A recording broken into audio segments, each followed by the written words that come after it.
Voilà, bonsoir. Ce soir, nous allons nous arrêter sur un thème qui sera un peu particulier, c'est celui de la jalousie d'Israël. Je vais demander à quelqu'un de bien vouloir nous lire dans le chapitre 11 de l'Épître aux Romains, à partir du verset 11 jusqu'au verset 16. Je dis donc, est-ce pour tomber qu'ils ont bronché? Loin de là. Mais par leur chute, le salut est devenu accessible aux païens, afin qu'ils soient excités à la jalousie. Or, si leur chute a été la richesse du monde, et leur amoindrissement la richesse des païens, combien plus en sera-t-il ainsi quand ils se convertiront tous? Je vous le dis à vous, païens, en tant qu'apôtre des païens, je glorifie mon ministère, afin que, s'il est possible, d'exciter la jalousie de ceux de ma race et d'en sauver quelques-uns. Enfin, s'il est possible. Oui. Car, si leur mise à l'écart a été la réconciliation du monde, que sera leur réintégration, sinon le passage de la mort à la vie? Or, si les prémices sont saintes, la masse l'est aussi. Et si la racine est sainte, les branches le sont aussi. Voilà, très bien, merci. Jusque-là. Alors ici, on touche à un aspect aussi très important de ce fameux mystère d'Israël qui est l'objet de ces trois chapitres 9, 10 et 11 de l'Épître aux Romains,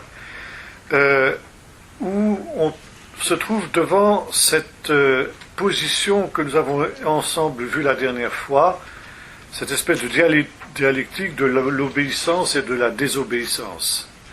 Nous avons vu qu'il y a eu un temps où Israël était obéissant et les païens étaient désobéissants.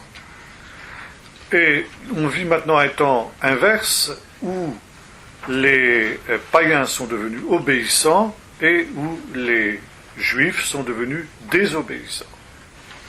Et alors on pourrait évidemment tirer de l'endurcissement d'Israël des conclusions erronées. Ça veut dire que Israël est définitivement rejeté et qu'il est définitivement exclu du plan du salut, ce qui a été malheureusement la position traditionnelle de l'Église et malheureusement encore de certaines églises jusqu'à nos jours.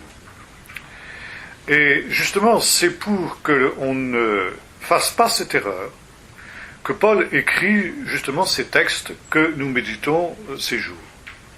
Il y a, dit l'apôtre Paul, encore un avenir pour le peuple d'Israël, en tant que tel, en tant que peuple, et non pas un avenir qui consisterait à se fondre dans l'Église, ce qui serait finalement un renversement de ce que Paul dira dans la péricope suivante, c'est-à-dire l'apologue de l'Olivier. Si, comme on le prétend dans beaucoup d'églises, Israël n'a d'autre avenir au temps de la fin que de se fondre dans l'Église, alors c'est l'Église qui est la racine et Israël qui sont les branches. Or, dans la parabole de l'Olivier, Paul nous dit exactement l'inverse. C'est Israël qui est la racine et ce sont les païens qui sont les branches. Donc, quel est justement l'avenir de cet Israël, ou en tout cas de cette partie d'Israël qui est encore incrédule? Comme nous l'avons vu, c'est son statut de peuple élu, statut qui est encore actuel, qui se maintient malgré le faux pas d'Israël dont nous avons parlé, qui contribue à faire en sorte que Israël, dans cet endurcissement même, soit une bénédiction pour les nations.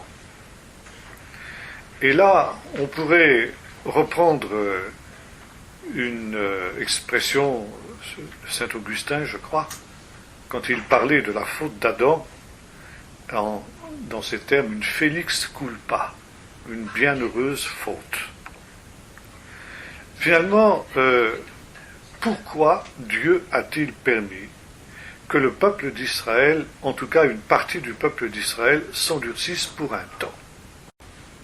Et la réponse de Paul est celle-ci: c'est pour vous les païens, c'est à cause de l'amour de Dieu pour vous, à cause de la miséricorde de Dieu pour vous, et pour permettre le salut des nations. il fallait qu'Israël soit endurci pour que les nations puissent être sauvées. Il fallait qu'Israël soit désobéissant pour que les nations puissent devenir à leur tour obéissantes. Mais ce qui va permettre le salut des nations, c'est justement l'endurcissement et le faux pas d'Israël.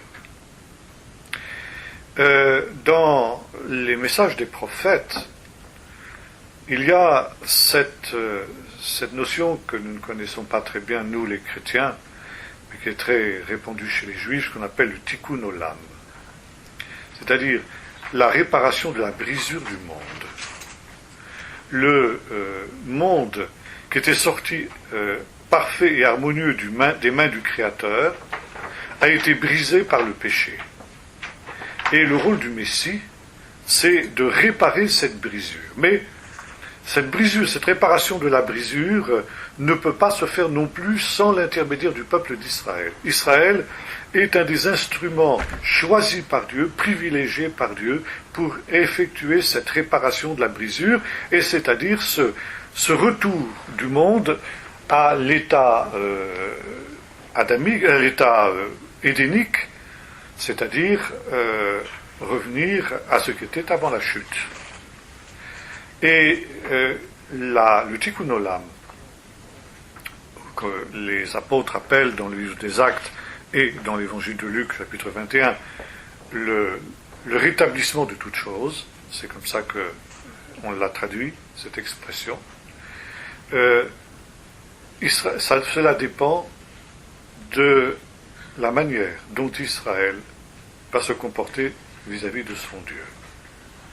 Israël est la clé de ce retour à l'Éden. Et Israël va donc être la clé aussi de ce que l'on peut appeler l'établissement du royaume de Dieu sur la terre.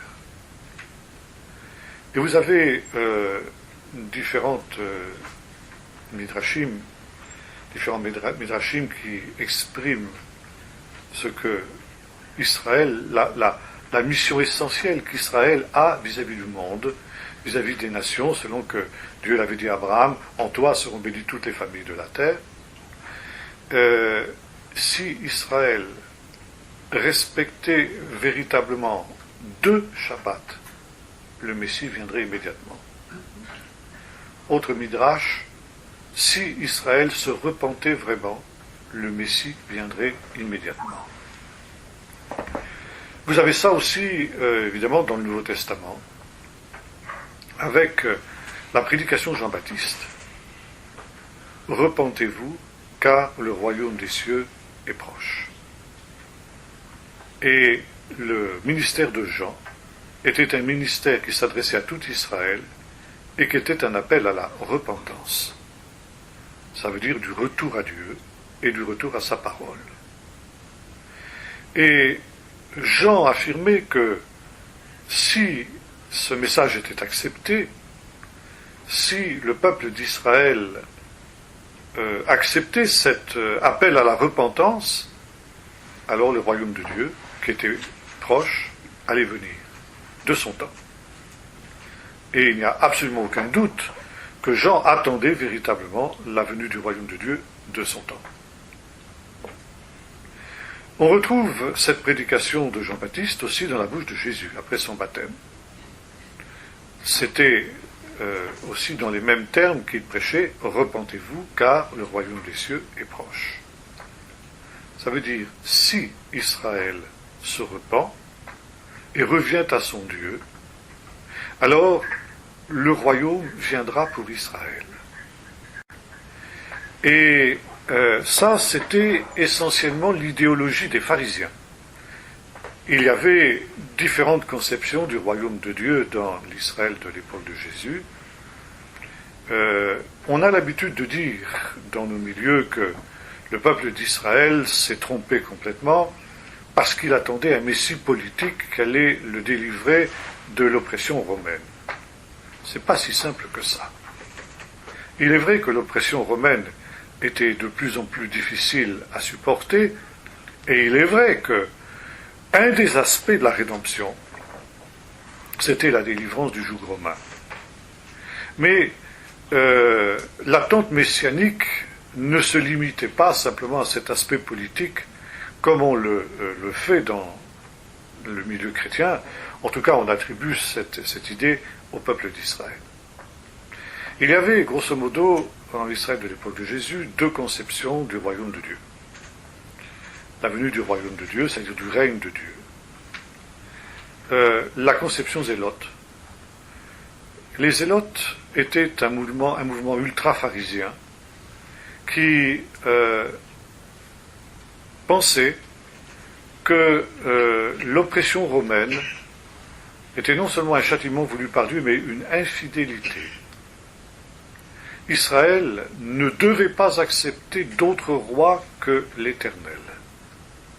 Et accepter le joug d'un empire païen idolâtre comme Rome était un péché devant Dieu. Et par conséquent, il fallait employer tous les moyens pour faire cesser l'oppression de Rome et pour ainsi permettre au peuple d'Israël de servir son Dieu et de servir Dieu seul. Et le but des zélotes, alors effectivement, rejoint grosso modo l'idéologie caricaturale que l'on attribue aux Juifs dans le milieu chrétien.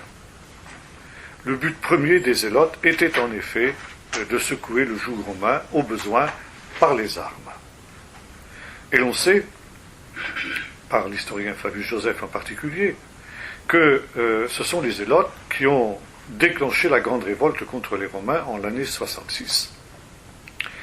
Là, un petit groupe de zélotes, mené par un certain Elazar Ben Yair, s'est emparé de la place forte de Masada, qui était une place forte près de la mer Morte, où il y avait d'abondantes réserves d'armes qui avaient été entreposées par Hérode et qui étaient sous la garde d'une petite garnison romaine qui s'ennuyait ferme dans cet endroit-là et qui ne s'attendait à rien.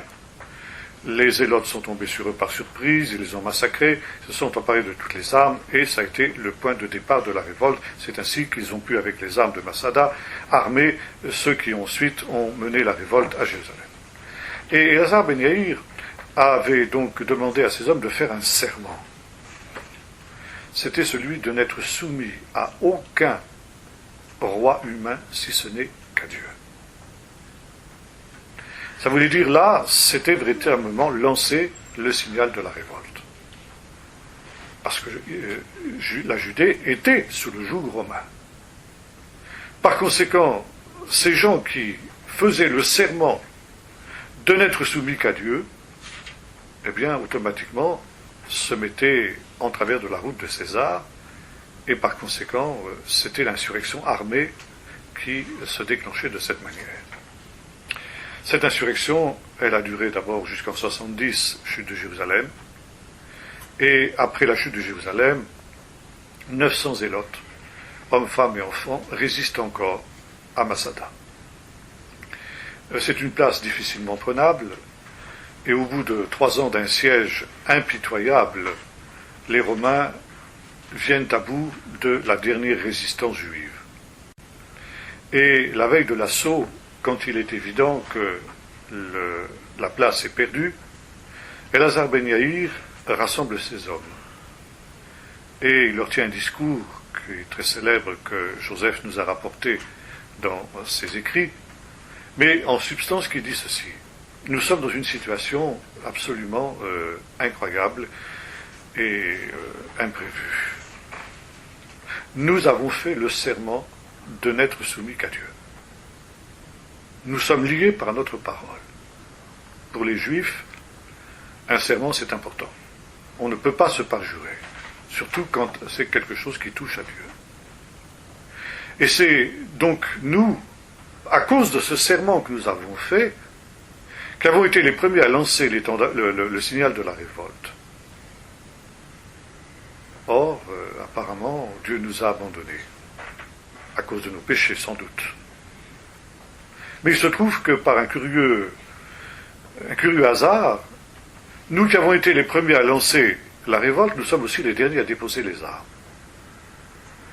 Il n'y a plus d'illusions à se faire. Demain, les Romains vont lancer l'assaut final. Nous serons vaincus, c'est inévitable. Ceux qui seront les survivants de la bataille seront vendus comme esclaves. Nos femmes et nos enfants seront vendus comme esclaves. Et par conséquent, nous serons parjure au serment que nous avons fait. Vous comprenez ça? Si les Romains réduisent les Zélotes et leurs familles en esclavage, le serment de ne pas être soumis à un autre roi que Dieu est caduc. Par conséquent, disent les Arméniens, nous sommes coincés. Nous n'avons pas d'issue. Si, il y en a une seule. Et c'est la seule qui nous reste. C'est de nous donner volontairement la mort pour échapper à la captivité romaine. Et c'est le fameux suicide collectif de Massada, qui est devenu célèbre dans toutes les annales, etc., qui est choquant, bien sûr, pour un esprit occidental, mais qui, dans ce contexte, s'explique, parce que c'était effectivement la seule porte de sortie qu'avaient ces gens-là. La Bible et la tradition juive, par conséquent, excluent et interdisent le suicide. Mais, disons là, c'était dans la perspective de ces gens-là, bien sûr, je ne le reprends pas en compte, vous comprenez bien. Mais dans la perspective de ces gens-là, c'était la seule issue qui leur restait pour rester fidèles au serment qu'ils avaient fait. Serment imprudent, certes, mais serment qui les avait liés. Ceci pour dire ce qu'était l'idéologie des Zélotes. Les Zélotes étaient des gens qui voyaient l'expression, la manifestation du royaume de Dieu comme le résultat des efforts du peuple d'Israël pour imposer lui-même ce royaume de Dieu. Face à l'idéologie des Zélotes, il y avait l'idéologie des pharisiens. Les pharisiens étaient farouchement opposés à cette idéologie des Zélotes. Pour eux, bien sûr, ils souffraient du joug romain comme les Zélotes, tout le peuple d'Israël en souffrait à cette époque-là. Souvenez-vous de cet épisode rapporté par Luc de ces Galiléens dont Pilate avait mêlé le sang à celui de leur sacrifice. Bon, c'était monnaie courante dans cette époque-là. Mais les pharisiens disaient, c'est un jugement de Dieu à cause de nos péchés. Dieu nous a livrés aux Romains pour nous appeler à la repentance. Et l'oppression romaine ne doit pas être combattue par les armes humaines, elle doit être combattue par les armes de l'esprit. Et les armes de l'esprit, c'est la repentance et le retour à Dieu. Et si nous nous repentons, Dieu n'aura plus aucune raison de laisser les Romains dominer sur nous. Et c'est Dieu lui-même, par des moyens qu'il aura lui-même choisis, et qui vont avoir, bien sûr, dans l'idéologie pharisienne, avec la venue du Messie, c'est par ce moyen-là que Dieu nous délivrera et établira son royaume. Et c'est la raison pour laquelle les pharisiens employaient une expression que Matthieu emploie systématiquement. Contrairement aux deux autres synoptiques, Marc et Luc, Matthieu n'emploie jamais l'expression royaume de Dieu. Parce que l'expression royaume de Dieu était une expression qui était employée par les Zélotes. Et l'évangile de Matthieu, qui s'adresse aux Juifs, Matthieu a voulu qu'il n'y ait aucune ambiguïté sur ce que Jésus entendait quand il parlait du royaume. Le royaume de Dieu n'a rien à voir avec le royaume tel que le concevaient les Zélotes. Mais sur ce plan-là, Jésus était d'accord avec l'idéologie pharisienne. C'est dans la mesure où le peuple d'Israël se repent que va venir le royaume. Or, ce royaume, contrairement à ce que pensaient les Zélotes, ne viendra pas par la force des armes ou par les efforts des hommes, mais il viendra de Dieu, du ciel. D'où l'expression royaume des cieux et non pas royaume de Dieu. Alors on a souvent mal compris cette expression dans le milieu chrétien. On a compris que Jésus parlait d'un royaume spirituel, d'un royaume métahistorique, situé au-delà de l'histoire. Ce n'est pas du tout le cas. C'est tout simplement une indication qui était celle qui était d'ailleurs utilisée par les pharisiens que je disais tout à l'heure, qui, pour s'opposer aux zélotes, disaient le royaume il vient du ciel et non pas des hommes.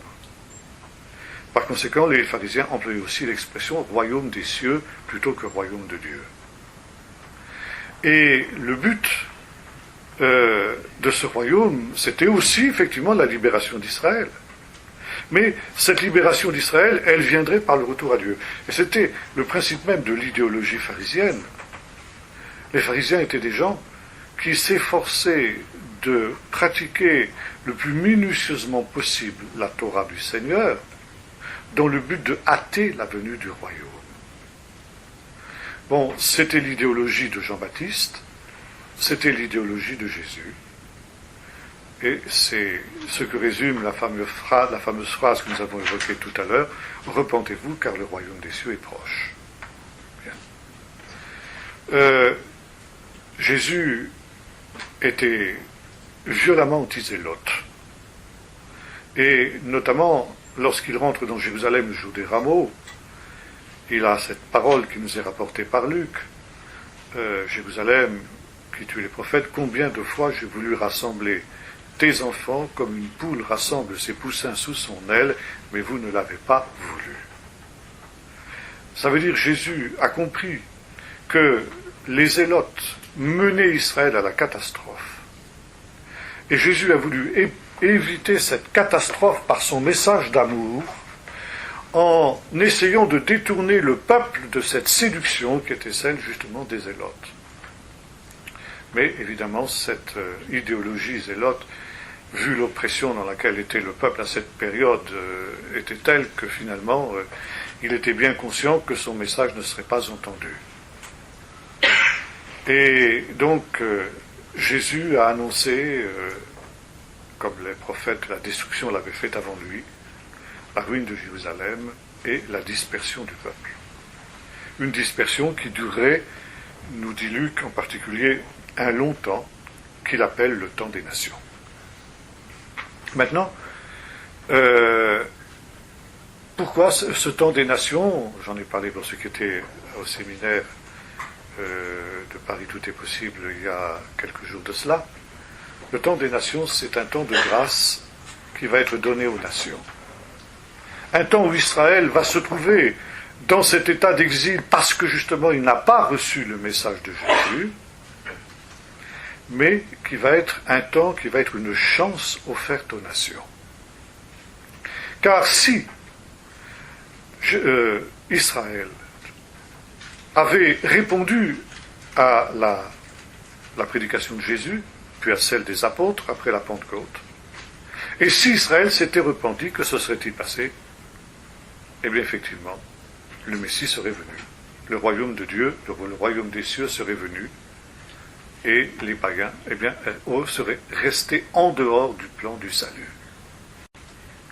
Or, de tout temps, Dieu avait une place pour les nations dans le plan du salut, et par conséquent, pour que les nations puissent être sauvées, pour qu'en tout cas, il y ait, disons les choses plutôt comme ça, il y ait des représentants de toutes les nations qui soient sauvés au dernier jour, quand serait manifesté le salut d'Israël.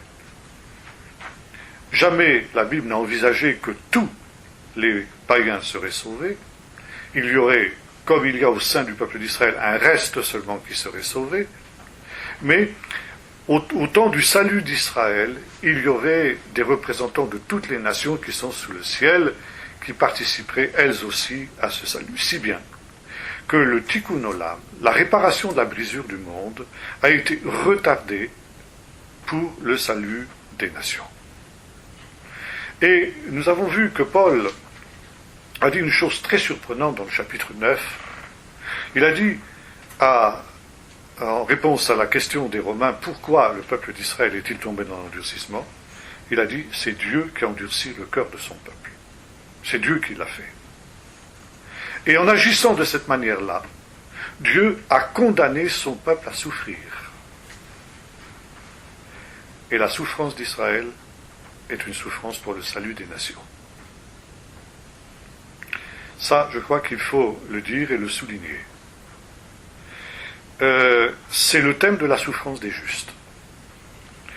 Nous avons vu déjà le même parallèle avec l'exil en Égypte, les 400 ans d'esclavage en Égypte, où Dieu dit à Abraham au chapitre 15 du livre de la Genèse, « Tes descendants seront captifs pendant 400 ans dans un pays qui ne sera pas le leur, parce que le péché des Amoréens, des Cananéens, n'est pas arrivé à son comble. » Ça veut dire, Dieu va donner 400 ans de grâce aux Cananéens, une chance pour que pendant ces 400 ans, ils se repentent et soient sauvés. Et ce n'est que lorsque les païens, les Amoréens auront mis le comble à leur péché, et qu'il est clair qu'ils ne veulent pas se repentir, qu'Israël prendra possession de leur pays. Pour prendre possession de leur pays, Israël devra les chasser. Et ce sera le jugement des Cananéens. Le jugement pour n'avoir pas profité de ces 400 ans du temps de grâce.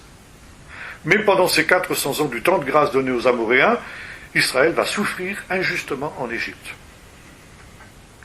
Israël va souffrir pour le salut des Cananéens. Et vous retrouvez le même parallèle avec le temps des nations. Ce temps est un temps de grâce offert aux nations pour que les nations aient la possibilité de se repentir. Et pendant ce temps, Israël est hors du plan de Dieu. Il est court-circuité. Il est mis à l'écart. Il souffre. Et ces souffrances entrent dans le plan de Dieu. Ça veut dire Israël souffre pour le salut des païens. Et là, vous pouvez peut-être faire un parallèle. Je dis peut-être, je suis très prudent parce que je sais que là, on avance sur des œufs.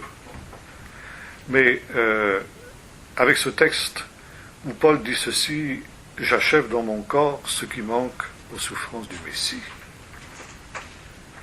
Vous avez entendu parler, bien sûr, des 4 chants, des 4 poèmes du serviteur de l'Éternel qu'on trouve dans la deuxième partie du livre du prophète Ésaïe à partir du chapitre 40. Les chants du serviteur de l'Éternel, vous trouvez au chapitre 42, chapitre 49, chapitre 50, et bien sûr le célèbre chapitre 53 du livre du prophète Ésaïe. Et depuis, disons, la controverse judéo-chrétienne, depuis les premiers siècles de notre ère, il y a un conflit d'interprétation sur l'identité du serviteur de l'Éternel entre Israël et l'Église. L'Église a affirmé avec le Nouveau Testament le serviteur de l'Éternel, c'est le Messie, c'est Jésus. Ce que d'ailleurs on pensait aussi dans le judaïsme avant la venue du christianisme. Et après la venue du christianisme, pour que ces textes ne soient pas utilisés pour prouver la messianité de Jésus, le judaïsme a déclaré, et déclare jusqu'à ce jour, que le serviteur de l'Éternel, notamment le serviteur d'Ésaïe 53, c'est le peuple d'Israël qui souffre pour le péché des nations. Et toutes les souffrances qu'Israël a subies pendant les 2000 ans d'exil, l'Inquisition, les croisades, la Shoah et tout ce que vous voudrez, et notamment la Shoah, est considérée comme ces souffrances qui ont pour but le salut des nations. Je crois qu'il ne faut pas écarter cette interprétation d'un revers de main et trop vite. D'abord parce que dans les premiers chants du serviteur de l'Éternel, chapitre 42, chapitre 49 en particulier, il y a une ambiguïté sur l'identité du serviteur de l'Éternel. Tantôt, le serviteur de l'Éternel peut être considéré comme le Messie, et tantôt, il peut être considéré comme le peuple d'Israël. Bien sûr, quand on arrive au chapitre 53, cette identification est impossible. Bon, pour toutes sortes de raisons, mais ce n'est pas notre sujet ce soir. Mais il est vrai que pour ce qui est des autres cantiques du serviteur de l'Éternel, on passe aussi bien d'Israël au Messie, du Messie à Israël constamment. Il y a un jeu de va-et-vient. Ça veut dire, il y a un parallèle qui est fait entre le Messie et Israël, qui tous les deux, d'une manière qui leur est spécifique à l'un comme à l'autre, sont serviteurs de l'Éternel. Et par conséquent, qui sont amenés aussi à souffrir, parce que c'est une des constantes du service de Dieu, c'est que l'élection et la vocation, ça implique la souffrance. Donc ici, il y a une communauté de destin dans ces cantiques du serviteur de l'Éternel entre Israël et le Messie. Et vous retrouvez ça dans le Magnificat, le cantique de Marie. Marie, inspirée par le Saint-Esprit, vous connaissez ce cantique que mon professeur du Nouveau Testament appelait la Marseillaise du peuple d'Israël. Et Marie, inspirée par le Saint-Esprit, parle au parfait prophétique. Ça veut dire elle parle au passé de choses qui sont à venir. Ça, c'est ce que faisaient les prophètes. Parce que pour Dieu, les choses sont tellement certaines, Dieu qui est au-delà du temps, il appelle les choses qui ne sont pas comme si elles étaient déjà. Et sous cette inspiration prophétique, Marie déclare, il a renversé les grands de leur trône, il a renvoyé les riches à vide, mais il a élevé les humbles, et il s'est souvenu d'Israël, son serviteur. Voyez-vous, ce qui est très intéressant, c'est que Marie, cette jeune fille juive, jusqu'au bout des ongles, et ça, si je pouvais vous faire une étude sur Marie, vous verriez à quel point Marie, justement, est ancrée vraiment dans le terreau de son peuple. Et donc Marie interprète les cantiques du serviteur de l'Éternel comme le fait le peuple d'Israël. Le serviteur de l'Éternel, c'est bien sûr son fils qui va naître, mais c'est aussi Israël. Vous avez ça aussi dans l'Évangile de l'enfance selon Matthieu, où un parallèle est fait constamment entre Jésus et Israël. Alors que ce soit pour la fuite en Égypte, la descente en Égypte. Jésus descend en Égypte comme le peuple d'Israël est descendu en Égypte. Et Jésus en remonte, Jésus connaît un exode, exactement comme le peuple d'Israël a connu un exode. Et Matthieu cite le texte d'Osée, « J'appelais mon fils hors d'Égypte ». Le fils, c'est Israël, dans le contexte du prophète Osée. Parce que Moïse a été envoyé vers Pharaon avec ce message, Israël est mon fils, mon premier-né, laisse aller mon fils afin qu'il me serve. Si tu refuses de laisser aller mon fils, je te prendrai ton fils, ton premier-né. Vous savez que c'est l'objet de la dernière plaie d'Égypte, la mort des premiers-nés. Israël est le premier-né de Dieu. Il est le fils au sens métaphorique du terme, bien sûr. Jésus l'est au sens plénier du terme. Mais néanmoins, il y a un parallèle entre les deux. Bon, il y a aussi ensuite le séjour au désert. Les 40 jours au désert que Jésus passe pour y être tenté, comme le peuple d'Israël a été tenté pendant 40 ans. Ce sont les mêmes tentations. Il y a ensuite le retour de Jésus qui va reconquérir en quelque sorte la Terre Sainte par ses miracles, comme Josué l'avait fait. Bref. Et vous, il y a dans les évangiles ce parallèle qui est fait entre Jésus et Israël. Maintenant, si nous revenons au chapitre 53 du prophète Ésaïe, où le serviteur de l'Éternel, quel qu'il soit, souffre, lui le juste, pour le péché des injustes, pour permettre le salut des injustes.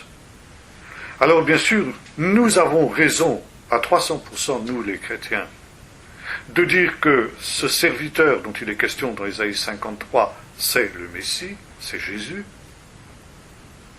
mais d'une certaine manière, c'est aussi Israël. Et l'interprétation des Juifs, qui est une interprétation antichrétienne, qui ne tient pas, si on fait une exégèse précise d'Ésaïe 53. Mais elle n'est pas néanmoins totalement étrangère au texte, cette interprétation, même si elle est très très seconde par rapport au fait qu'il s'agit bel et bien du Messie. Voyez-vous, Dieu a permis l'endurcissement d'Israël. Dieu a permis le châtiment d'Israël qui résulte de cet endurcissement, c'est-à-dire la ruine de Jérusalem et la dispersion du peuple avec toutes les souffrances qui l'accompagnent, pour pouvoir faire grâce aux païens, pour pouvoir faire grâce aux nations. Israël, donc, d'une certaine manière, je dis d'une certaine manière, ça va évidemment pas aussi loin que les souffrances de Jésus, c'est clair, et ça n'a pas la valeur rédemptrice des souffrances de Jésus, c'est clair. Je tiens à ce que ce soit bien établi pour qu'on ne me fasse pas dire ce que je dis, ce que je ne dis pas, que je mets sur le même plan les souffrances d'Israël et les souffrances de Jésus. Non, sûrement pas. Mais, disons, comme de la même manière que Paul nous dit qu'il achève dans son corps ce qui manque aux souffrances du Messie, bien entendu, Paul ne met pas sur le même plan ses souffrances que celles de Jésus, c'est évident, mais il veut simplement dire que par là, qu'il y a un certain parallèle. Et que, finalement, si Paul souffre, c'est pour que ceux qui écoutent son message soient sauvés. Et que, il y a une toute petite similitude avec les souffrances de Jésus quand même. Puisque, finalement, les souffrances injustes et imméritées de Paul contribuent aussi au salut de ses auditeurs. Et je crois qu'on peut faire le parallèle plus entre les souffrances de Jésus et les souffrances de Paul. D'ailleurs, il y a un parallèle entre la destinée de Paul et la destinée d'Israël. Ça aussi, c'est toute une étude qu'on pourrait faire. Mais disons, les souffrances d'Israël aussi ont pour but le salut des nations. Et encore une fois, c'est parce qu'Israël reste le peuple élu même dans cet exil et même dans cet endurcissement qu'il peut être une bénédiction, que son exil, ses souffrances et sa désobéissance deviennent bénédiction pour les nations, moyen de salut pour les nations. Ça veut dire que Israël est à l'écart à cause de la miséricorde de Dieu envers les païens. Et que, ce faisant, il y a ici cette identification avec le Seigneur Jésus. Ça veut dire Israël est véritablement le peuple messianique. Maintenant, si on comprend ça, il y a une question qui se pose. Les païens que nous sommes, qui doivent ce qu'ils sont, qui doivent leur salut à ce faux pas d'Israël, peuvent-ils en vouloir à Israël d'avoir ainsi rejeté le salut qui est en Jésus? Il serait malvenu de le faire, avouez-le. Et pourtant, on l'a fait. Et je dirais même, on continue à le faire. Parce qu'on n'a pas compris ce mystère. Et c'est la raison pour laquelle Paul nous dit « Je ne veux pas que vous ignoriez ce mystère ». Donc ici, il fallait que le peuple d'Israël soit endurci. Il fallait que le peuple d'Israël soit aveuglé en ce qui concerne Jésus pour que les païens puissent être sauvés. Maintenant, évidemment, Paul nous dit ceci selon une technique d'exégèse rabbinique qui est très connue, qu'on appelle Klal Vachomer en hébreu. Si dans cet endurcissement dans lequel ils sont tombés, Israël a communiqué par ce moyen-là une telle bénédiction aux païens, si un jour, quand Dieu l'aura voulu, il se tourne vers Jésus et il retrouve son héritage, alors on peut imaginer quelle bénédiction ce sera pour le monde entier. Et Paul déclare, ce sera une véritable résurrection d'entre les morts. Et après avoir exposé cela, Paul dit, c'est la raison pour laquelle moi, Paul, j'essaie d'exciter la jalousie d'Israël. Ah, c'est quoi cette jalousie d'Israël? Ce qui est tout à fait étonnant, paradoxal, surprenant, c'est que Dieu ait choisi, comme apôtre des nations, un juif aussi intransigeant, aussi convaincu de son judaïsme que l'était Saul de Tarse. Humainement parlant, c'est le dernier auquel on aurait pensé pour ce rôle. Il était aux antipodes de ça. Et pourtant, c'est lui que Dieu a choisi. Quand il rappelle son appel dans l'Épître aux Galates en particulier, et notamment quand il évoque l'accord qui a eu lieu à Jérusalem avec les principaux apôtres, et en particulier avec Pierre, où il dit que l'apostolat a été partagé en quelque sorte entre ces deux apôtres-là. Et les apôtres ont donné à Paul la main d'association pour qu'il aille vers les incirconcis et que Pierre aille vers les circoncis. Donc il y a eu un partage de l'apostolat. Et Paul est devenu, comme on le sait, l'apôtre des païens. Et il le dit, il le redira, il le proclamera à maintes reprises.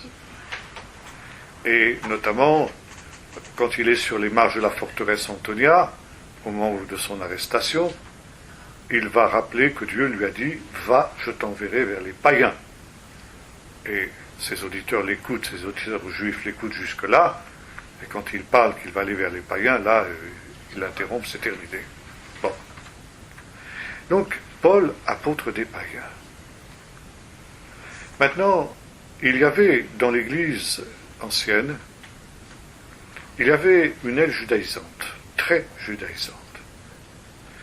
Et Paul a eu maille à partir avec cette aile judaïsante pendant toute sa vie. C'est par exemple avec ces gens-là qu'il a eu des problèmes par rapport aux églises de Galatie. Et non seulement ces ultra-judaïsants dans l'Église, tout en croyant en Jésus, pensaient que les païens devaient être circoncis, devaient respecter toute la loi juive, bref, qu'ils devaient devenir juifs pour pouvoir devenir chrétiens. Et c'était l'objet du débat de ce fameux conseil ou concile de Jérusalem, comme vous voudrez, dans Acte 15. Et finalement, toute cette aile ultra-judaïsante de l'Église n'avait pas accepté les conclusions du Conseil de Jérusalem. Et continuait à enseigner qu'il fallait que les païens se convertissent au judaïsme pour pouvoir être sauvés. Bien. Et c'est la raison pour laquelle cette aile ultra-judaïsante ne pouvait pas voir Paul en peinture, comme on dirait aujourd'hui. Parce que justement, il allait vers les païens tels qu'ils étaient, sans exiger d'eux la conversion au judaïsme. Plus tard, à partir du IIe siècle, ces gens-là se sépareront de l'Église officielle, orthodoxe, si vous voulez l'appeler comme ça, et ils formeront une des premières sectes de l'Église ancienne, qu'on appelle les Ébionites. Et ça vient du mot évion en hébreu, ça veut dire les pauvres. Peut-être en relation avec les pauvres de Jérusalem, au profit desquels on avait fait les fameuses collectes, où chacun distribuait ses biens, c'est possible, peu importe.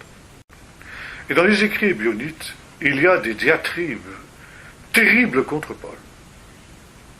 Et un des grands reproches qui est fait à Paul, c'est justement d'avoir négligé son peuple d'Israël, lui le juif, son peuple d'Israël qui était loin de Jésus et qui par conséquent était dans la perdition. Paul, tu ne t'es pas préoccupé de ton peuple, tu as préféré aller chez les païens parce que c'était plus facile chez eux. Parce qu'ils étaient plus ouverts que les juifs. Mais tu aurais dû te préoccuper de ton peuple. Et on accuse dans ses écrits ébionites Paul d'être en quelque sorte un renégat, un traître, qui a sacrifié son peuple volontairement, le salut de son peuple, pour aller vers les païens, pour s'occuper des païens. Toute sa vie, Paul a dû faire face à cette accusation. Et Paul y répond de deux manières. La première, on trouve ça dans le livre des Actes, et on trouve ça aussi dans ses épîtres, disant « c'est pas vrai ». J'ai toujours eu le souci de mon propre peuple. Et mon principe d'évangélisation n'a jamais varié. Pour moi, l'évangile est d'abord pour le juif et ensuite pour le grec. Ça ne veut pas dire que le juif est une supériorité sur le non-juif.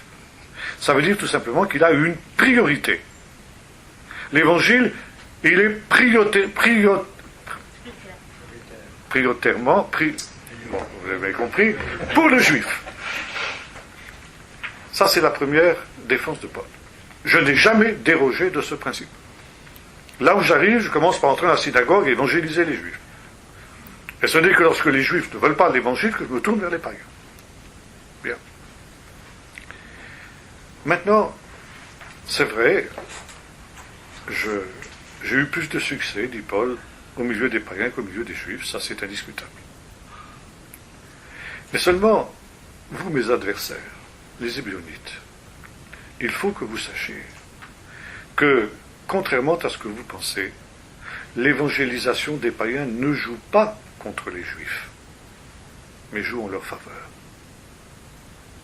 À cause de cette notion du tikkun olam que nous avons évoquée tout à l'heure.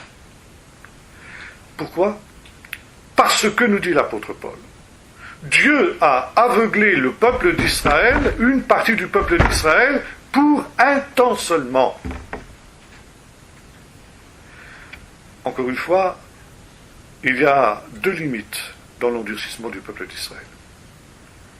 Une limitation dans l'espace. Seule une partie du peuple d'Israël est tombée dans l'endurcissement. Nous avons vu qu'il y a un reste selon l'élection de la grâce. Et deuxièmement, il y a une limitation dans le temps. Cette partie d'Israël qui est tombée dans l'endurcissement est entrée dans l'endurcissement jusqu'à un certain temps, fixé par Dieu. Et quel est ce temps où Dieu fera grâce à son peuple et Dieu ôtera le voile qui est devant ses yeux, de sorte que même cette partie d'Israël qui est dans l'endurcissement se tournera vers Jésus, jusqu'à la plénitude des nations, dit littéralement le texte. Si vous traduisez ça en hébreu, ça vous donne shlemut agoyim. Ça a la même racine que le mot shalom. Et la plénitude des nations. On va retrouver ça dans le texte de Luc 21, 23. Jérusalem sera foulée aux pieds par les nations, Adki ishlemu itot agoyim, jusqu'à la plénitude du temps des nations. Nous avons le même mot. En grec, c'est le mot pléroma dans les deux cas. Jusqu'à la plénitude du temps des nations. C'est quoi la plénitude du temps des nations ? C'est deux choses. C'est un temps où, comme pour les Amoréens, les nations en auront assez d'avoir entendu l'Évangile pendant le temps de grâce et se rebelleront contre l'Évangile. C'est ce que déjà le prophète Daniel et ensuite le Nouveau Testament appellent l'apostasie. Et par conséquent, ils diront, comme le dit le psaume 2, brisons leurs liens et débarrassons-nous de leurs chaînes. Ce sera la grande révolte contre Dieu, contre son Messie, contre son peuple et contre sa Torah. Et à ce moment-là, le jugement de Dieu deviendra irréversible. Dieu jugera les nations qui se seront révoltées contre lui et contre son évangile. Et actuellement, où il est question, voyez-vous, de mettre hors la loi l'évangile dans notre pays, parce que c'est de cela qu'il est question, de substituer au christianisme une nouvelle religion républicaine et laïque. On parle de religion républicaine et laïque. On est revenu en 1791-92 avec le culte de l'être suprême. On va vers ça à fond, n'est-ce pas ? Et par conséquent, le jugement de Dieu est imminent dans ces cas-là. Et quand Dieu jugera les nations, eh bien le jugement des nations, de la même manière que le jugement d'Israël a été le salut des nations, de la même manière le jugement des nations sera le salut d'Israël. Quand la plénitude des nations sera rentrée, tout Israël sera sauvé. Le voile sera ôté et tout Israël se tournera vers Jésus. Le jugement des nations sera le salut et la délivrance d'Israël. Bien sûr, seront sauvés avec Israël ceux des nations qui auront cru. Et c'est aussi le sens du mot plénitude. La plénitude des nations, c'est la plénitude des élus, du nombre des élus que Dieu a connus depuis toujours. Quand ce nombre aura été atteint, alors la porte de la grâce sera fermée. Et à ce moment-là, tout Israël sera sauvé. Tout Israël se repentira, et par conséquent viendra le Tikkun Olam, le Messie, et l'état édénique dont nous avons parlé tout à l'heure. Et Paul dit ceci à ses adversaires, qui lui reprochent de se tourner vers les païens, il dit « Aussi longtemps que la plénitude des nations n'aura pas été atteinte, et notamment les extrémités de la terre, comme Jésus l'avait dit, vous serez mes témoins jusqu'aux extrémités de la terre, il est vain d'attendre le salut d'Israël. Israël restera aveuglé jusqu'à la fin du temps des nations. Alors, vous désirez le salut d'Israël, vous, les Hébionites? Moi aussi, peut-être encore plus que vous. Et le meilleur moyen de hâter le salut d'Israël, c'est d'en finir avec l'évangélisation des nations. Plus vite on aura atteint les extrémités de la terre, avec l'évangile, plus vite seront entrés dans le salut ceux des élus qui doivent posséder ce salut selon le plan de Dieu, plus vite Dieu fera grâce à Israël, et plus vite Israël se tournera vers Jésus, et plus vite Israël sera sauvé. Donc, contrairement à ce que vous dites, l'évangélisation des païens ne joue pas contre Israël, mais joue en faveur d'Israël. Plus vite les païens auront été évangélisés, et plus vite le Messie reviendra et sauvera Israël. Et c'est pourquoi Paul est animé par cette espèce de hâte eschatologique dans son ministère. Et il écrit aux Romains, nous avons vu, parce qu'il veut ensuite passer en Espagne. L'Espagne, c'est les extrémités de la terre, à l'époque. Et il est conscient que plus vite il aura achevé cette tâche, plus vite le peuple d'Israël sera sauvé. Et c'est ça la jalousie d'Israël. J'excite la jalousie d'Israël. Ça veut dire, le peuple d'Israël va être obligé de constater quelque chose. C'est que Dieu est en train de faire se lever une multitude de nations qui acceptent en quelque sorte sa Torah par Jésus et qui finalement entrent dans cette alliance, cette nouvelle alliance qui avait été prophétisée par Jérémie, et que finalement la prophétie du serviteur de l'Éternel du chapitre 49, je t'établis pour être la lumière des nations et pour emmener mon salut jusqu'aux extrémités de la terre, est en train de s'accomplir sans Israël. Israël est le serviteur de l'Éternel, sa mission c'était d'apporter le salut jusqu'aux extrémités de la terre. Israël ne l'a pas fait. Qui l'a fait? Les disciples de Jésus. Et voilà, vous êtes obligés de constater que c'est fait. Vous n'avez pas honte un peu? Vous ne vous mettez pas en question? Vous devriez.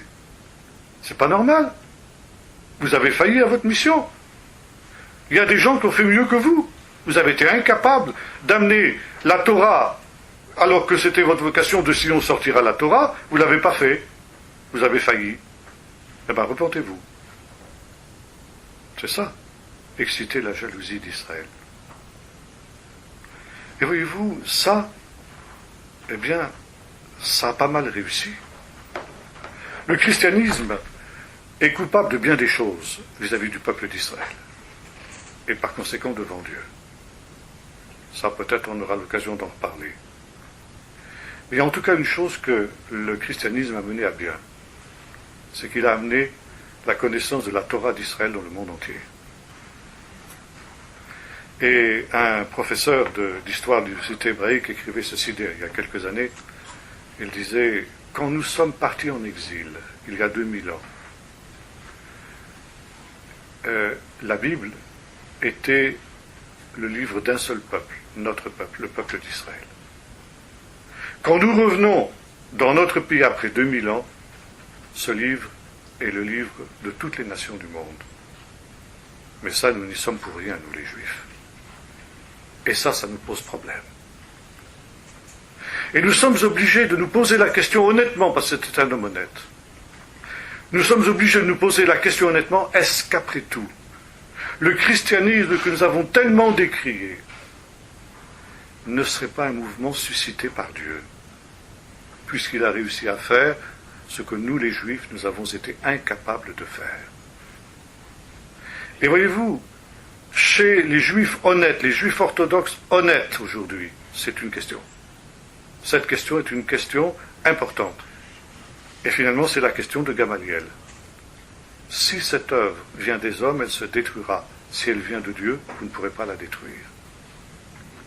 Et aujourd'hui, les Juifs orthodoxes honnêtes se posent la question de dire le christianisme, malgré toutes ses failles, malgré toutes ses erreurs, etc., a quand même contribué au plan de Dieu. Il a fait ce que nous ne pouvons pas faire. Ça, il faut que nous posions la question.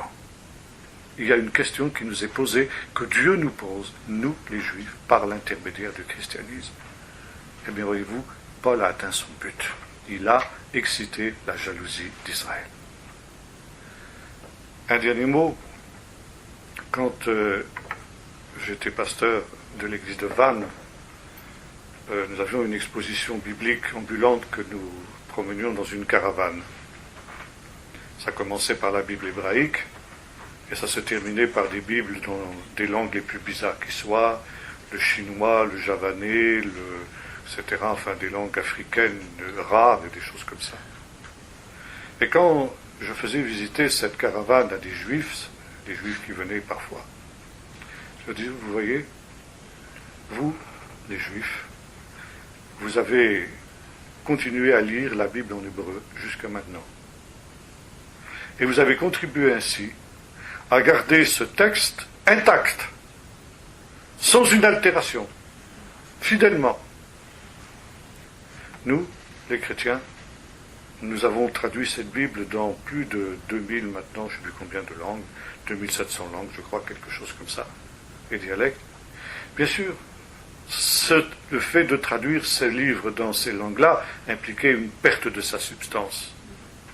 Ça, c'était la rançon obligatoire. Mais aujourd'hui, effectivement, la Torah d'Israël, la Bible d'Israël, est devenue le livre de tous les peuples, le best-seller le plus vendu dans le monde. Et finalement, chacun avait sa mission. Nous, les chrétiens, nous avions besoin de vous pour garder le texte biblique intact, et vous, les Juifs, vous avez eu besoin de nous pour que nous accomplissions ce qui aurait dû être votre mission, porter cette Torah dans le monde entier. Vous voyez, la jalousie d'Israël, ce que c'est ça. Et encore une fois, aujourd'hui, c'est quelque chose, c'est un des rares points positifs que le christianisme peut mettre à son actif et qu'il peut présenter au peuple d'Israël. Encore une fois, tous les Israélites n'accepteront pas cette démonstration parce que pour eux, le christianisme, c'est vraiment quelque chose de quasiment diabolique. C'est le plus grand ennemi d'Israël. Mais il commence à y avoir des Juifs honnêtes qui reconnaissent le fait. D'ailleurs, même des rabbins de l'époque Moyen-Âge avaient dit cela. Par exemple, le Rambam, Rabbi Moshe ben Maimon, on appelle aussi Maïmonide, écrivait que Jésus avait été suscité par Dieu pour que les nations apprennent à connaître le véritable Messie. Donc, voyez-vous, Paul a atteint son but, et il y a cette dialectique, donc le salut d'Israël dépend de cette jalousie qu'il aura au temps de la fin d'Irbe. Mais quand même, ces chrétiens, ils ont fait quelque chose, il y a quelque chose de Dieu. Il faut se reposer la question du christianisme et la question de Jésus. Et le peuple d'Israël est en train d'entrer dans cette nouvelle étape aujourd'hui. Et ça, c'est quand même quelque chose d'important. Bien, si vous avez quelques questions. Oui. Si je comprends bien, cette histoire d'exciter la jalousie d'Israël n'est pas au niveau individuel, c'est vraiment au niveau du christianisme. Je pense, oui, c'est en relation avec, l'œuvre d'évangélisation. Oui, oui. Ce que Jésus avait dit à ses disciples, vous serez mes témoins à Jérusalem et jusqu'aux extrémités de la terre. Oui. Vous avez dit que le jugement des nations serait le salut d'Israël et Oui. de tout Israël. Oui. Est-ce que, parce qu'avant on parlait d'un petit reste Oui. d'Israël, ce qui a cru, ça sera pas pareil? Ah non, ce sera tout l'ensemble. Ah, c'est tout l'ensemble. Ah bah oui. Mais j'ai posé la question à Ruben Berger justement la semaine, il y a 15 jours, et lui m'a répondu non, ce sera ceux qui ont cru. Ben, j'ai beaucoup vu Ruben Berger, mais je serais en désaccord avec lui sur ce point, si on avait eu l'occasion d'en discuter. Non, je crois que là, le texte grec est clair, hein, c'est tout Israël, c'est Totu, quelque chose comme ça, donc, hein, vous êtes bien d'accord, Oui, on le fait. Michel. Dans Angela. En grec, c'est la totalité, c'est pas une partie.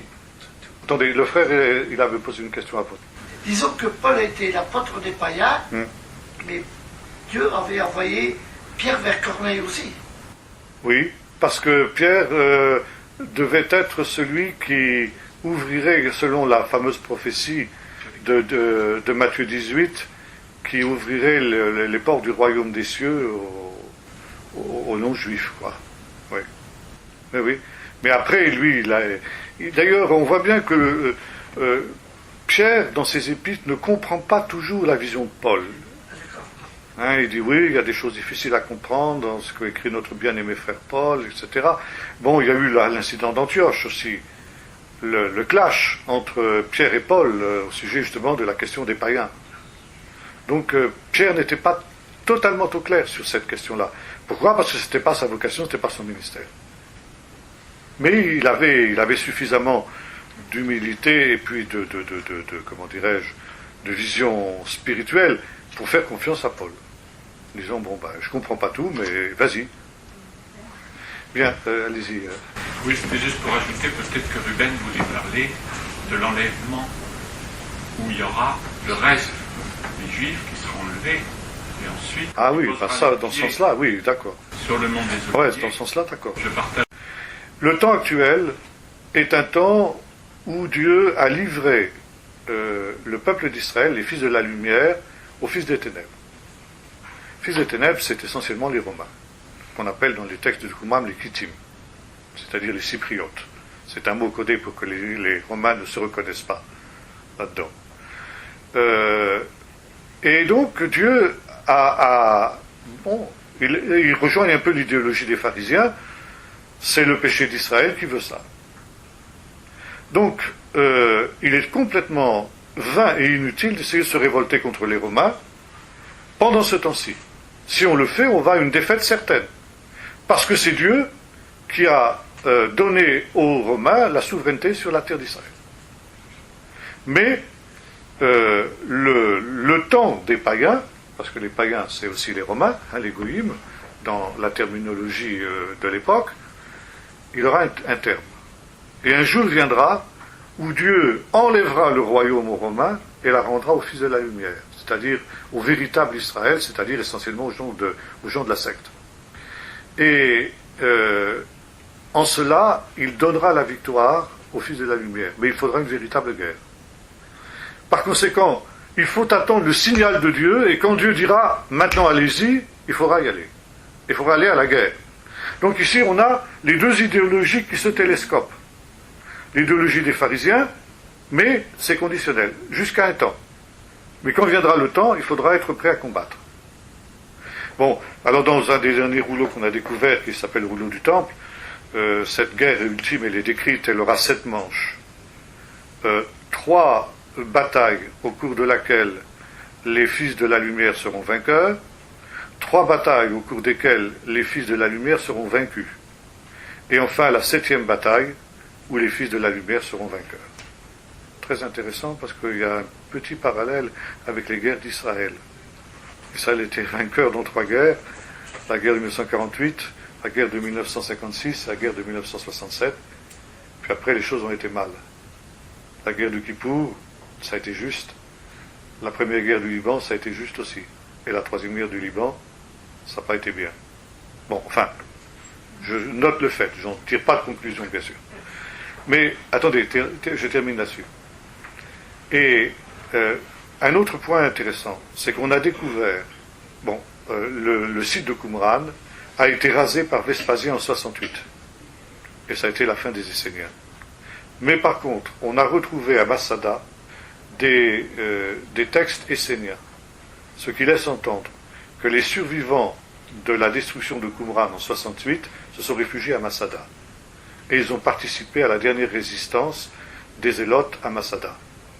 Si bien qu'on peut se demander jusqu'à quel point il n'y avait pas finalement plus de points communs entre les Esséniens et les Zélotes qu'on a voulu le penser jusque maintenant. C'est toutes les questions, vous voyez, là c'est très complexe.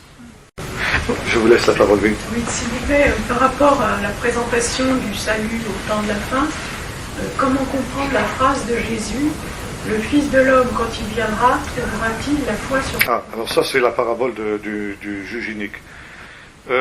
En fait, si vous voulez, ce que Jésus veut dire ici, c'est ceci, c'est que il y a effectivement une épreuve terrible qui va être celle des justes et des élus. C'est le retard de la parousie, le retard de l'avènement du royaume. Et ça, ce sera l'épreuve la plus difficile que les croyants vont supporter. Vous avez le même parallèle dans la parabole des 10 vierges, où parce que l'époux tardait, elles s'endorment toutes. Et donc, pendant ce temps de l'absence de l'époux, et par conséquent de son silence, on pourra avoir l'impression que Dieu est un juge injuste, comme le juge de la parabole. Parce que ces élus crieront à lui nuit et jour en disant « Mais Seigneur, on est persécuté par les méchants. Viens, délivre-nous. C'est injuste. Ce que nous subissons, c'est injuste. » Et Dieu ne répondra pas. Et par conséquent, la tentation qui sera celle des élus à ce moment-là, ce sera de dire « Dieu est injuste. » Et par conséquent, passons à autre chose. Or, dit Jésus, il ne faudra pas s'illusionner. Ce n'est pas que Dieu est un Dieu injuste, est un juge injuste. C'est tout simplement que nous avons vu qu'il veut faire miséricorde. Il patiente. Mais ce sera effectivement très difficile à supporter pour les justes, exactement comme le silence du juge a été très difficile à supporter pour la veuve. Mais il faudra que les justes aient l'attitude de la veuve et ne crient à Dieu nuit et jour. Parce que si ce juge injuste, et là on retrouve l'exégèse rabbinique du Kal Vachomer, du plus simple au plus complexe, si le juge injuste a fini par rendre justice à cette femme, parce qu'elle lui a cassé les oreilles jusqu'à ce qu'il cède, à bien plus forte raison, Dieu, qui est un juste bon et miséricordieux, fera-t-il rapidement justice à ces élus qui crient à lui nuit et jour. Mais, dans ce temps-là, est-ce qu'il y aura encore suffisamment de foi parmi ces élus pour croire que le Seigneur est capable de leur faire justice? C'est ça que Jésus veut dire. C'est pas la foi en Dieu, disons, vous voyez, générale. C'est la foi dans la justice de Dieu, dans la justice du jugement de Dieu. Parce que toutes les paraboles ont une dimension eschatologique, apocalyptique. Il ne faut jamais oublier ça. Une parabole, c'est toujours une petite apocalypse. Donc c'est toujours en relation avec les choses dernières. La pointe, en tout cas. Oui. Pourquoi Jésus dit « Je suis venu pour les Juifs et pas pour les non-Juifs » Oui, effectivement, ça c'était sa mission à lui, ça lui était spécifique. Il n'a été envoyé que pour les brebis perdues de la maison d'Israël, et il a accepté cette limitation-là, parce que c'était la volonté de son Père comme ça. Mais il était conscient que ses disciples après lui feraient autre chose. Et Jésus a parfois regretté cette limitation de sa mission. Et par exemple, il dira, vous connaissez les fameuses reproches qu'il fait au fameux triangle évangélique, malheur à toi Chorazine, malheur à toi Bethsaïda, car si les miracles qui avaient été faits au milieu de toi l'avaient été faits dans Tyr et dans Sidon, il y a longtemps qu'elles se seraient repenties. Et toi, Capernaum, etc., bon, même Sodome. Voilà. Alors, vous avez aussi un autre texte où Jésus dit ceci, une génération perverse et adultère demande un miracle, il ne lui sera pas donné d'autre miracle que le miracle de Jonas, car Jonas a été un signe pour les Ninivites. Ça veut dire quoi? Ça veut dire que Jésus dit ceci, Jonas a eu du succès dans son apostolat parce qu'il a été envoyé vers les païens, vers les Ninivites. Or, Jonas n'a fait aucun signe, ça veut dire aucun miracle. Il s'est simplement contenté de prêcher. Et ça suffit. Il n'a fait aucun signe, mais lui-même, par sa prédication et par sa personne, il a été un signe. Et à la suite de ce signe, les Ninivites se sont repentis et le jugement leur a été épargné. Par contre, cette génération est méchante parce qu'elle a vu des signes. Moi, Jésus, j'ai multiplié les signes et les miracles. Et pourtant, ils n'ont pas cru. C'est comme des enfants, la parabole, on a joué de la flûte, vous n'avez pas dansé, etc. C'est dans le même contexte. Et Jésus dit, donc, les hommes de Ninive se lèveront au jour du jugement avec cette génération et la condamneront. Parce qu'ils se sont repentis à la prédication de Jonas, il y a plus que Jonas ici. La reine du Midi, la reine de Séba, se lèvera au jour du jugement avec les gens de cette génération et la condamnera parce qu'elle vint des extrémités de la terre pour voir la sagesse de Salomon. Il y a ici plus que Salomon. Donc Jésus a regretté de ne pas pouvoir être envoyé vers les païens parce qu'il était conscient que s'il avait été envoyé chez les païens, il aurait eu plus de succès. Et il était conscient justement qu'un jour, les Ninivites, la reine du Midi et d'autres nations, Tyr et Sidon, même éventuellement des villes perverties à la manière de Sodome et de Gomorrhe, eh bien, seraient sauvés. Parce qu'il y aurait des gens qui prêcheraient l'évangile là-bas. Parce que c'était aussi dans la tradition d'Israël. Israël serait la lumière des nations. Et le but de Jésus, c'était de donner à Israël sa chance d'entrer dans la plénitude de sa vocation. Et dans la mesure où Israël n'est pas entré dans cette vocation, Jésus a confié justement cette mission à ce qu'il a appelé son Église, sa Keïla. Donc c'est ces apôtres, les 12, qui sont juifs, mais qui ont accompli par un petit groupe d'hommes ce qui aurait dû être la mission du peuple tout entier.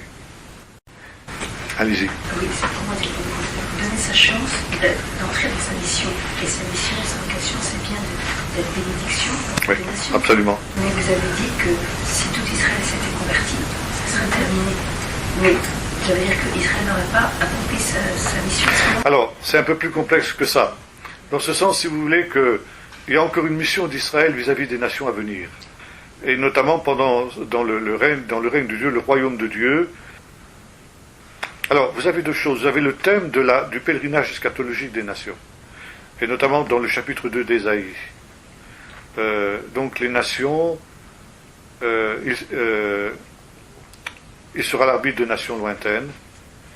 De leurs épées, ils formeront des socs de charrues, de leurs lances des cerfs. Une nation ne tirera plus l'épée contre nous, on ne reprendra plus la guerre. Ils diront, venez, montons à la montagne de l'Éternel pour qu'il nous enseigne ses voies et que nous marchions dans ses statuts, car de Sion sortira la Torah. Donc, il fallait que, si vous voulez, la Torah, donc l'Évangile, sorte de Jérusalem et aille jusqu'aux extrémités de la terre pour accomplir cette prophétie. D'où l'ordre de Jésus, après Pâques, à ses disciples de rester à Jérusalem parce que l'évangile devait sortir de Jérusalem et non pas de Galilée. Donc ils ne retournent pas en Galilée, mais qu'ils attendent à la Pentecôte pour être revêtus de la puissance d'en haut. Et la première ville à être évangélisée va être Jérusalem. Bon.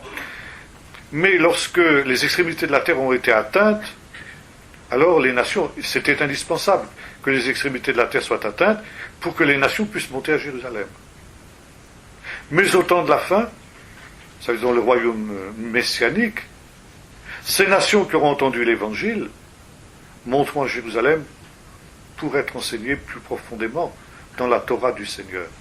Et ce sera le pèlerinage eschatologique des nations. Et là, Israël aura un rôle. Israël aura un rôle, bien sûr. Israël sera celui qui va être le docteur des nations. On parle, on sait parfois ce texte que le temps des nations durera jusqu'à ce que Jérusalem soit foulée aux pieds. Alors comment est-ce que ça se... Le temps des nations est en train de se terminer parce que Jérusalem est de moins en moins foulée aux pieds par les nations. Mais comment est-ce que ça rentre dans le cadre de ce qui a été dit ce soir-là Lorsque intervient... Bon, alors le temps des nations, la fin du temps des nations, la plénitude, donc la shlemut, pléroma en grec, c'est à la fois la complétion du nombre des élus des nations qui doivent être sauvés, et aussi c'est la plénitude de la révolte des nations, donc l'apostasie. L'apostasie, qui est prophétisée dans le psaume 2 en particulier, et dans Daniel ensuite, et qui voit les nations qui ont reçu avec joie la parole du Seigneur, comme on le voit dans le livre des Actes et dans les Épîtres, etc., finalement on ne supporte plus et considère que cet évangile est un lien insupportable à leur liberté, brisons leur lien, débarrassons-nous de leur chaîne. Les commentaires des rabbins disent de quelle chaîne et de quel lien s'agit-il? C'est les chaînes de la Torah, que les nations auront reçues entre-temps. Donc il est écrit, demande-moi, je te donnerai les extrémités de la terre pour héritage. Donc, dans un premier temps, le Messie régnera sur les nations jusqu'aux extrémités de la terre, mais par la douceur, par son message. Son message qui sera doux et léger. Vous le retrouvez d'ailleurs dans l'Évangile, venez à moi, mon joug est léger, mon fardeau est doux. Donc ça c'est tiré des commentaires du psaume 2. Et donc, dans le temps de la fin, disent les commentaires rabbiniques, ce joug qu'ils auront considéré d'abord comme joug léger, leur apparaîtra un joug insupportable. Ils diront, brisons leurs liens, débarrassons-nous de leur chair, et ce sera la grande révolte contre Dieu. Donc la grande apostasie, et là donc automatiquement viendra le jugement des nations, et le jugement des nations sera le salut d'Israël. Maintenant, on peut dire que la plénitude du péché des nations, elle a commencé avec la Shoah. Là, le monde ne s'est pas remis de cette affaire. Et toutes les nations européennes, en tout cas, ont été mêlées d'une manière ou d'une autre à la Shoah, directement, comme c'était le cas pour les puissances de l'Axe, mais indirectement pour les Alliés qui ont laissé faire. Ils savaient et ils ont laissé faire. Donc, il y a une culpabilité collective, et le résultat de la Shoah, ça a été la résurrection d'Israël, le retour d'Israël dans son pays à Jérusalem. Donc, le processus de la fin du temps des nations est commencé. D'ailleurs, c'est prophétisé dans le psaume 2. Le psaume 102 qui est considéré par les rabbins comme étant un psaume prophétique sur la dernière période de l'histoire, donc la période qui entraîne la venue du Messie. Donc, les premières strophes, c'est la description de la Shoah d'une manière absolument extraordinaire. Et puis après, on a « Car le temps fixé est arrivé. Le temps de rebâtir Jérusalem est arrivé. » Ça veut dire qu'on viendra cette plus grande catastrophe dans l'histoire du peuple d'Israël, ce sera aussi le début du temps de sa rédemption. 48, donc Israël redevient un État, 67, Jérusalem redevient juive, mais le mont du Temple est encore foulé aux pieds par les nations, donc il y a encore une nouvelle étape à s'accomplir avant que la prophétie soit totalement accomplie. Et là, donc, ce sera effectivement la fin du temps de grâce des nations, donc le retour de Jésus. Comme dans la parabole des vierges, la porte sera fermée, et les vierges qui arriveront en retard diront trop tard, la porte est fermée. Le fait que Israël ne possède pas encore le mont du Temple, là, ça veut dire Ah bah oui, Israël est l'endroit le plus saint de Jérusalem est encore sous la domination des nations, ça c'est clair. Ouais. Bien, une dernière question. Oui. Oui, bon, 2 questions, ça va. C'était justement comment prier finalement, parce que pour ces nations, la nôtre déjà, et puis parce que finalement, oui, on ne sait pas très très bien toujours s'il faut demander pardon pour notre pays, quelle est notre part en tant que personne et en tant qu'habitant de ce pays, vis-à-vis de Dieu. Que oui, que Dieu donne encore une prolongation du temps de grâce, mais ça il sait, hein. Sauve encore en sauver de toute manière quelques-uns. Bon, je pense qu'aussi longtemps que Jésus n'est pas revenu, c'est qu'il y a encore une chance. Donc il y a encore, le nombre des élus n'est pas encore complet. Donc on peut prier dans ce sens-là. Seigneur, sauve les derniers qui doivent l'être encore, quoi. Je crois que c'est à peu près dans ce sens-là qu'il faut voir. Et puis bon, ensuite, que Dieu fasse en sorte aussi, parce qu'il y a un autre danger, c'est que les élus eux-mêmes soient séduits. Et ça, Jésus le dit. Il essaiera, s'il était possible, de séduire même les élus. Donc que les élus soient gardés et préservés. Parce qu'il y a quand même une chose qu'il faut savoir, c'est que l'amour de Dieu, la miséricorde de Dieu pour les pécheurs, ne va pas jusqu'à leur sacrifier les justes. Et quand les justes arrivent à un stade où ils ne peuvent plus supporter, et où ils risquent même d'être entraînés par l'égarement des impies, eh bien Dieu intervient. Ça aussi, c'est une des raisons pour lesquelles il intervient. Oui, ouf, comme dit Marie-David. Oui, il y avait une dernière question. Oui, c'était pour aller dans le sens de ce que vous disiez, mais je suis d'accord sur le fait que l'esplanade des mosquées n'est pas... Du temple. L'esplanade du temple, plutôt. Le mont du temple. Le mont du temple. Et pas totalement sous souveraineté, même s'il est sous officiellement, oui. l'autorité israélienne. Ouais. Parce que on voit bien qu'en 67, quand Jérusalem a été réunifiée sous autorité israélienne, c'est là qu'est apparu le phénomène des Juifs messianiques. Aussi, oui. C'est-à-dire des Juifs Exactement. qui se convertissaient à Jésus, mais sans se fondre dans les différentes églises. C'est ça. Donc on voit bien qu'il y a quelque chose de spirituel profond qui est passé dans les lieux célestes. Tout à fait. En 67. Tout à fait. Et l'année suivante, c'était 68. Oui. Chez nous. Oui. Et le début de l'apostasie. Parce que ce que nous vivons maintenant, ça a commencé là. Ouais. Ça a commencé là. D'accord. J'ai une petite question de Oui. cultivant. Oui. Où vas-tu exactement à Dieppe dimanche prochain? L'Assemblée de Dieu. Assemblée de Dieu, Guy. Il a entendu. Voilà. Merci. Bien. Merci beaucoup. Bientôt.